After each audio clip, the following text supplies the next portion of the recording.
Jamais sans la grâce, une dévotion matinale proposée par l'Église évangélique de la grâce en collaboration avec l'Institut théologique de Cotonou.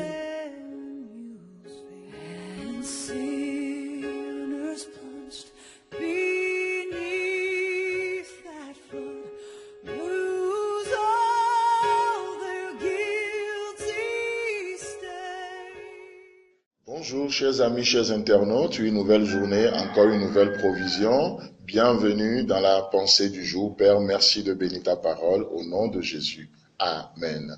Donc hier, on avait commencé cette pensée dans Luc chapitre 22, versets 31 et 32, où il est écrit, le Seigneur dit, Simon, Simon, Satan vous a réclamé pour vous cribler comme le froment, mais j'ai prié pour toi, afin que ta foi ne défaille point.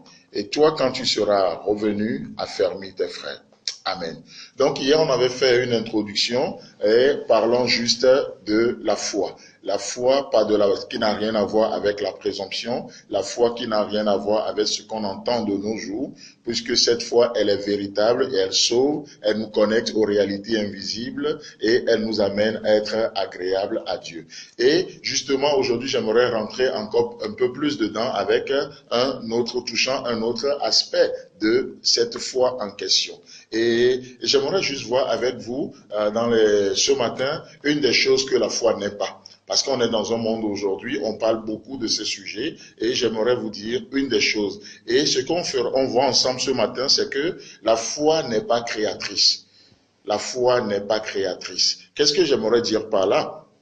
Parce qu'aujourd'hui, vous entendrez les gens qui vous diront, oui, il suffit d'y croire. Il suffit d'y croire, ça va arriver. Comme si c'est la foi qui crée quelque chose. La foi ne crée rien. Mais la foi nous connecte aux choses que Dieu a déjà créées. Dieu dit dans Jérémie que j'ai un plan sur votre vie. Je connais les projets de paix que j'ai formulés sur vous. Donc, qu'est-ce qui se passe? La foi nous amène à expérimenter ce que Dieu a déjà fait dans l'ombre, ce que Dieu a déjà fait dans l'invisible. Et Dieu met en nous cette image invisible de ce qu'il a déjà fait. Et c'est la foi qui nous amène à expérimenter les choses. Et juste pour appuyer cette argumentation, j'aimerais vous lire une histoire des plus intéressantes que nous voyons avec Agar dans Genèse, dans le livre de Genèse. Là-bas, il est écrit ceci. Abraham se leva de bon matin, prit du pain et une outre d'eau qu'il donna à Agar et plaça sur son épaule. Il lui remit aussi l'enfant et la renvoya. Elle s'en alla et s'égara dans le désert de Beersheba.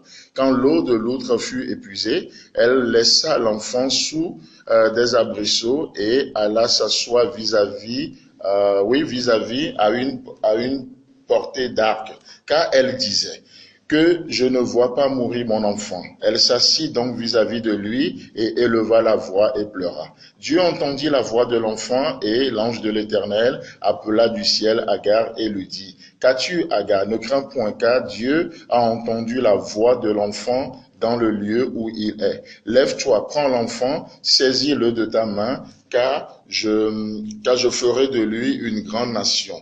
Et la suite nous dit, et Dieu lui ouvrit les yeux, et elle vit un puits d'eau, elle alla remplir l'outre et elle va boire et elle va donner aussi à l'enfant. Nous voyons cette histoire dans Genèse chapitre 21, versets 14 à 21. Donc il est question d'Agar qui promenait un regard Agar dans le désert, elle comprenait rien du tout. Mais qu'est-ce qu'on va voir? On voit que Dieu va s'approcher d'Agar par la présence de cet ange en question. Et qu'est-ce qui va se passer?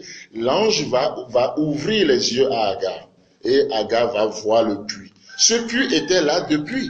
Mais le problème, c'est que Agar avait les yeux fermés. Elle ne pouvait pas voir. Ce n'est pas la foi d'Agar qui a créé le puits. Non, le puits était là depuis. Vous savez, laissez-moi vous dire que vous n'avez pas à fabriquer votre destin. Vous n'avez pas à fabriquer quelque chose pour vous. Le Dieu qui nous a envoyés sur cette terre a un projet de paix sur notre vie, comme il a dit dans le livre de Jérémie. Je connais les projets que j'ai formés sur vous. Mais qu'est-ce qui se passe? La foi nous amène à expérimenter Dieu dans les moindres détails de nos vies.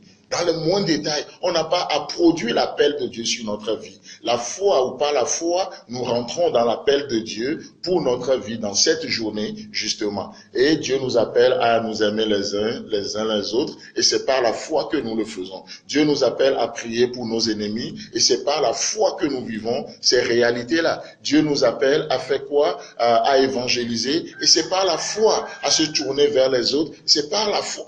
C'est par la foi. Voilà la réalité de la foi. La foi n'invente pas l'évangélisation, mais la foi nous amène à expérimenter ce que Dieu a déjà recommandé. Amen. Et je crois que cette journée n'est pas le fruit du hasard. Si Dieu vous donne cette journée, il a quelque chose de bien préparé, quelque chose de spécifique pour vous. Et qu'est-ce qui va se passer? Que Dieu, ma prière, c'est quoi? Que Dieu nous ouvre les yeux pour que nous voyions ce qu'il a encore préparé pour nous dans cette journée. Et nous allons revenir sur ce sujet demain par rapport au fait que Dieu illumine les yeux de nos cœurs. Pourquoi? Parce que c'est un sujet très important. Que Dieu vous bénisse, chers amis, et à demain pour la suite de cette même pensée. Amen.